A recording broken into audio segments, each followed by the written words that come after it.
Dwight Howard's rebirth with the Lakers is one of the best stories in the NBA this season, and last night he made it official that he's not just back on a championship contending team, he's also returning to the AllStar Dunk Contest. I was with Dwight in New York when he made his announcement. He told me just how this came together.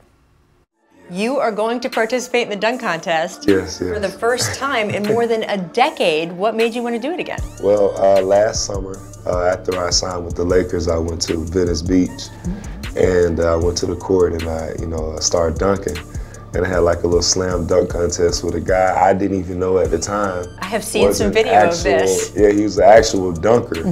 And I was like, man, if I'm doing these dunks now, I should probably try to get back in the dunk contest. And, I've been thinking about it ever since then and, processing what that feeling would be like. And, yeah, I wanted to get back in it. Are we going to see any throwbacks to some of the old dunks from your previous dunk contests?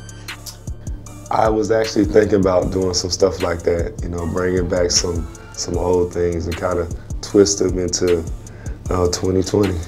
Any Superman? Well, you see what the shirt says. I'm back. I'm back.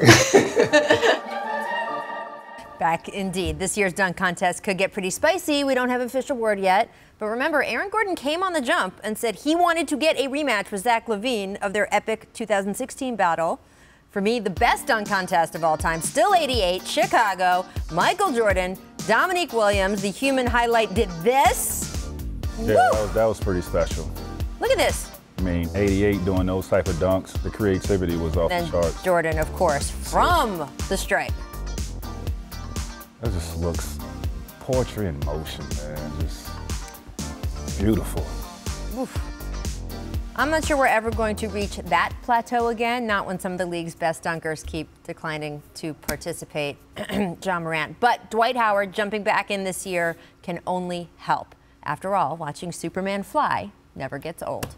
So, T-Mac, what was your favorite all-time dunk contest? Well, that one that you just showed, 1988, was a great one.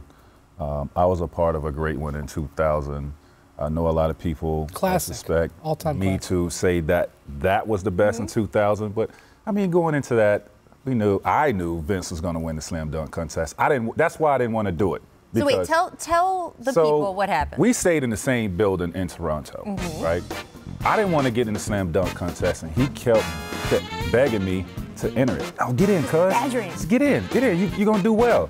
I was like, boys, you crazy. Like, I see what you do every day. I can't compete with that. Right. So finally, we sitting in his apartment, we're playing video games, and he just kept begging me until I just gave in and was like, okay, I'll do it. So, I mean, we know what the results was. He put on a freaking show, right? It was over, right?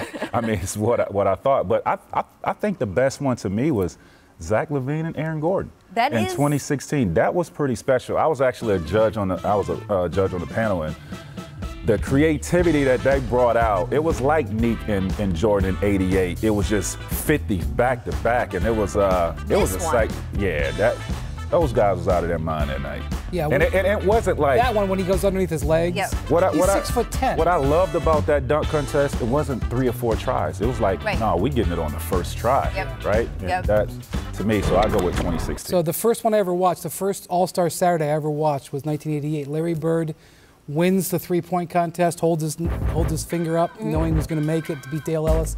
And this was my first ever slam dunk contest. You know, I went back and watched it this morning because I knew we were talking about it.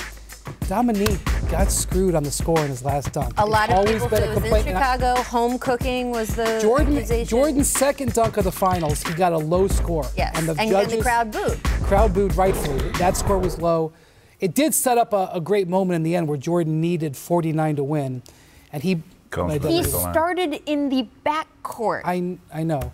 I'm not taking anything away. I'm just saying Dominique. And when you watch it again, Clyde Drexler was in and he had gotten eliminated earlier, and Drexler knew that Dominique had gotten screwed. When Dominique came down and sat there and got the score, and all the crowd started buzzing because they knew Jordan would win, because it was possible Dominique could have eliminated Jordan. He had a lead. He could have eliminated him.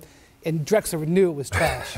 It's a bummer to see the regression, right? Because we used to have guys like Michael Jordan, 2-time Slam Dunk Contest winner, and the lights of the league participating. When you and Vince participated, you were the best dunkers in the NBA. That's who we had in the Slam Dunk Contest.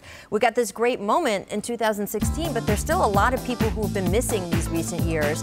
And now it's even filtered down to the rookies, right? So Zion's been hurt. I wouldn't necessarily expect him to do it this year now anyway, but even in the preseason, he's like, yeah, I don't know if I really want to do that. I don't think so. John Morant doesn't want to do it. Like, even the rookies now are, I don't know if they're too cool for school. I don't know if they're afraid of being embarrassed. Set that standard. Like, LeBron was like, I'm not doing it. You know, he thought the downside was higher than the upside, was lower than the upside, and you know, ever since then, I think it's like, well, LeBron didn't do it. I can make the case for LeBron, though, because to me, looking at LeBron's career, LeBron was a 1-foot jumper. Like, he's not as... You've educated me on this. He's not as athletic coming off 2 feet. He's a 1-foot jumper, and there's not really that many dunks. Right, but she's saying that, like, as a rookie, it's kind of like, if you're a big-time rookie, it's sort of like part of being in the league. Right, kind of getting ushered into the league. I understand what you're saying, though. I understand. So.